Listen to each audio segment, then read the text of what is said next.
আবারও দক্ষিণবঙ্গের জন্য জারি হয়ে গেল হলুদ সতর্কতা।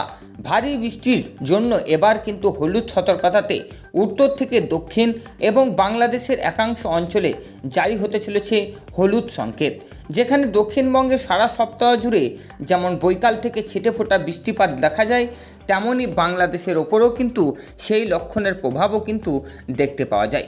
আজ থেকে আবারও আবহাওয়া দপ্তর একটি বিশেষ গুরুত্বপূর্ণ খবরে আজকে আমাদের সামনে আবহাওয়া দপ্তর তুলে ধরলেন যে ইতিমধ্যে আবারও কিন্তু দক্ষিণবঙ্গের জন্য হলুদ সংকেত কিন্তু জারি। এবার কিন্তু নিম্নচাপের প্রভাব বিস্তার করতে চলেছে ভয়ঙ্করভাবে, ফলে আবারও নদীগুলিতে জল উচ্ছ্বাস বাড়তে চলেছে এবং পথে ঘাটে নদীর জল এবং তার সাথে রাস্তাঘাটের জল কিন্তু আমাদের ব্যাপক হারে জমতে শুরু করার কথা আবহাওয়া দপ্তর বলছে। আজকে আবহাওয়া দপ্তর জানিয়েছেন যে আজ থেকে আবারও ভারী বৃষ্টিপাতের সতর্কতা রয়েছে। পূর্ব ও পশ্চিম মেদিনীপুর ছাড়াও আমাদের দক্ষিণবঙ্গের কলকাতা সংলগ্ন জেলাগুলিতেও এই বৃষ্টিপাতের লক্ষণ দেখা যেতে পারে। দক্ষিণবঙ্গের পাশাপাশি বাংলাদেশের বরিশাল, ঢাকাতেও কিন্তু এই রকমই পরিবেশ হওয়ার কথা কিন্তু আবহাওয়া দপ্তর বলছে। তবে ভিডিওটিতে আমরা শুরু করার আগে আপনাদের কাছে অনুরোধ, চ্যানেলটিতে ফলো সাবস্ক্রাইব করে রাখুন আগামী দিনের গুরুত্বপূর্ণ খবরের আপডেট পাওয়ার জন্য, এবং তার সাথে কমেন্ট বক্সে কমেন্ট করে জানান আপনি কোন জেলা থেকে বা দেশ থেকে দেখছেন। আগামী দিনে আমরা সেই কমেন্ট অনুযায়ী আমরা চেষ্টা করব আপনার সেখানকার গুরুত্বপূর্ণ আবহাওয়ার খবর দিতে। চলুন দর্শকবিন্দু, আজকে তাহলে শুরুর আগেই আপনাদেরকে সরাসরি স্যাটেলাইট ম্যাপের দিকে নিয়ে যাই এবং স্যাটেলাইট ম্যাপের সাথে আপনাদেরকে আবারও আমরা বেশ কিছু জায়গা তুলে ধরবো এবং দেখাবো যে কোন কোন জেলাগুলিতে নিম্নচাপের প্রভাব এবং ঝড় বৃষ্টির দাপট দেখা যায়। দর্শকবিন্দু, ইতিমধ্যেই আপনারা দেখতে পাচ্ছেন যে ইতিমধ্যে আমরা স্যাটেলাইট ম্যাপ আপনাদের সামনে তুলে ধরেছি। আজ থেকে ভারী বৃষ্টিপাতের সতর্কতা আবারও কিন্তু দক্ষিণবঙ্গের জন্য জারি হয়ে গেল। আজকে আপনারা প্রথমেই দেখতে পাচ্ছেন যে দক্ষিণবঙ্গের একাংশ অঞ্চলেই কিন্তু হলুদ সতর্কতা রয়েছে। বঙ্গোপসাগরের থেকে কিন্তু হলুদ সংকেত কিন্তু জারি হয়েছে এবং আস্তে আস্তে সেই হলুদ সংকেত কিন্তু পুরো আমাদের দক্ষিণবঙ্গ জুড়েই কিন্তু থাকার কথা আবহাওয়া দপ্তর বলছে। আজকে এই হলুদ আভাসের জন্য আজকে কিন্তু জেলায় জেলায় ঝড় বৃষ্টির দাপট আবারও থাকতে চলেছে। আজ থেকে ভারী বৃষ্টিপাতের আবারও সতর্কতা রয়েছে। পূর্ব থেকে পশ্চিম মেদিনীপুর, বাঁকুড়া থেকে পুরুলিয়া, ঝাড়গ্রাম থেকে দক্ষিণ 24 পরগনা এবং দক্ষিণবঙ্গের এই জেলাগুলি ছাড়াও কলকাতার সংলগ্ন জেলাগুলি এবং বীরভূম থেকে বাঁকুড়া, পুরুলিয়া এবং তার সাথে নদিয়া এবং বর্ধমান ডিস্ট্রিক্টেও কিন্তু এই ছিটেফোঁটা বৃষ্টিপাতের আভাস এবং তার সাথে আমাদের ঝড় বৃষ্টি হওয়ার কথা এবং বৃষ্টিপাতের লক্ষণ কিন্তু দেখা যাচ্ছে। আজকে আমাদের আবহাওয়া দপ্তরের খবর অনুযায়ী আজকে 27শে জুলাই, আজকে আমাদের সোমবার। আজকে দক্ষিণবঙ্গে একাংশ অঞ্চলে কিন্তু এই ভারী বৃষ্টিপাতের সম্ভাবনা রয়েছে।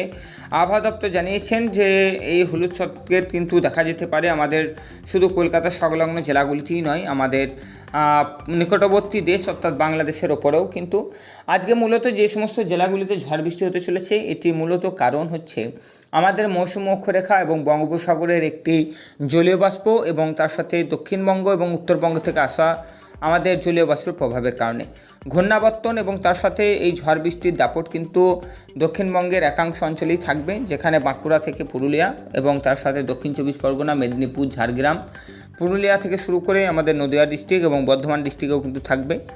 বীরভূমে বোলপুর থেকে শুরু করে কিন্নাহার, নানুর, এইদিকে রয়েছে আমাদের লাভপুর, সাঁইথিয়া, রামপুরহাট, এইদিকে নলহাটি, এই সমস্ত জায়গাগুলিতেই কিন্তু দেখা যাচ্ছে।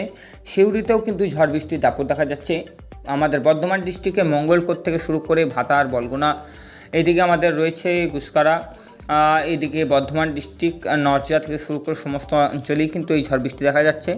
শক্তিগড় থেকে শুরু করে আমাদের একদম দক্ষিণবঙ্গের সমস্ত বিস্তীর্ণ অঞ্চলেই কিন্তু জুড়ে থাকবে এই হলুদ সংকেত। আজকে যদি বাংলাদেশের দিকেও যদি নজর রাখি তাহলে বাংলাদেশেও আজকে 8 বিভাগ 4 জেলাতে কিন্তু এই ঝড় বৃষ্টি থাকতে চলেছে। বরিশাল, খুলনা, রংপুর, চট্টগ্রাম, মোংলা, পায়রা, সিলেট বিভাগ এবং ঢাকার জেলাগুলিতে কিন্তু এই ঝড় বৃষ্টি দেখা যাচ্ছে।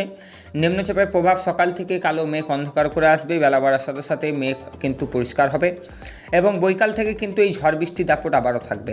ঝড় বৃষ্টির দাপট সেইভাবে আমাদের বৃদ্ধি না পেলেও বৈকালের পর থেকে কিন্তু ঝড় বৃষ্টি কোনো কোনো জেলাগুলিতে ব্যাপক হারে প্রভাব ফেলবে এবং এই প্রভাব যার জন্য কিন্তু ভয়ঙ্কর বৃষ্টিপাত, প্রায় 10 সেন্টিমিটারের কাছাকাছি বৃষ্টিপাত হওয়ার সম্ভাবনা রয়েছে। উত্তরবঙ্গ থেকে আসা জলীয় বাষ্প এবং তার সাথে আমাদের বঙ্গোপসাগর থেকে সরাসরি হাওয়ার পরিবর্তনের জন্য এই মৌসুম ভবন কিন্তু জানিয়েছেন যে ইতিমধ্যেই উত্তরবঙ্গে বন্যা পরিস্থিতি তৈরি হয়েছে। এবার কিন্তু দক্ষিণবঙ্গ বাংলাদেশের পালা, যেখানে বাংলাদেশ এবং দক্ষিণবঙ্গে আগের বছরের মতন আবারও কিন্তু একদিন এক রাতে ঝড় বৃষ্টির দাপট আবারও ভয়ঙ্করভাবে হবে এবং এই ঝড় বৃষ্টির জন্য রাস্তাঘাট এবং নদীগুলোতে জলমগ্ন হবে এবং তার সাথে রাস্তাঘাট জলমগ্ন হয়ে কিন্তু পরিবহন ব্যবস্থা কিন্তু একবারে বন্ধ হওয়ার কথা কিন্তু আবহাওয়া দপ্তর বলছে। যাই হোক, আগে থেকেই আমরা সতর্কবার্তা আপনাদের সামনে আবহাওয়া দপ্তরের কাছ থেকে যেটি পাই সেটি আপনাদের সামনে তুলে ধরি। আজকেও সেরকম একটি পেয়েছি, সেটি আপনাদের সামনে তুলে ধরলাম। আজকে মূলত সমস্ত অঞ্চলে এই ঝড় বৃষ্টি থাকবে এবং তার সাথে ঝড় বৃষ্টির সাথে আমাদের কিন্তু বজ্রপাতের আশঙ্কাও কিন্তু কথা আবহাওয়া দপ্তর বলছে। চলুন দর্শকবিন্দু, ভিডিওটি শেষ করি আর দীর্ঘায়ু না করে টাটা বাই। দেখাবো আগামীকাল ঠিক সকাল 6টায়। চ্যানেলটি ফলো, সাবস্ক্রাইব এবং তার সাথে কমেন্ট বক্সে কমেন্ট করে অবশ্যই যাবেন। Tata bye.